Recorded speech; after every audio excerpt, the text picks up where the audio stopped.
ఏవండి, అర్చన వాళ్ళ షాప్లోకి కొత్త కలెక్షన్లు వచ్చాయటండి. 2 చీరలు పంపించింది, ఏదో ఒకటి తీసుకోమంది. అవునా, తప్పదంటావా? ఈ ఎల్లో కలర్ చీర 5,000 అటండి. ఈ గ్రీన్ కలర్ చీర 2,000 అటండి.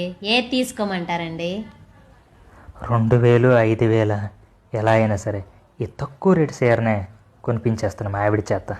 2,000 5,000 అనేది డబ్బులు కాదు, నీకు ఏది బాగా సెట్ అవుద్దో అది తీసుకోవాలి. ఈ ఎల్లో కలర్ చీర అనుకో, ఆల్రెడీ ఎల్లో కలర్ డ్రెస్ మొన్ననే కొన్నావు కదా, ఇది ఎందుకు?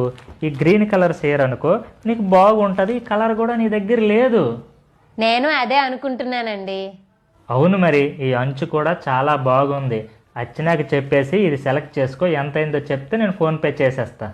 అలాగే అండి. లౌడ్ స్పీకర్లో పెట్టు. చెప్పురా అనా. అర్చన, మా ఆయనకి గ్రీన్ కలర్ చీర నచ్చింది, 2,000 రూపాయలది. సారీ, నేను కన్ఫ్యూజ్ అయ్యాను. ఎల్లో కలర్ చీర 2,000, గ్రీన్ కలర్ చీర 5,000. అయ్యో అర్చన, మా ఆయనకి డబ్బులు ముఖ్యం కాదట. ఆ ఎల్లో చీర నచ్చలేదట. గ్రీన్ అయితే నాకు బాగా సూట్ అవుతుందని చెప్పారు. ఎంతైనా సరే ఆయన డబ్బులు ఇస్తారులే. సరే తీసుకో. చేసేస్తా ఫోన్పే 5,000.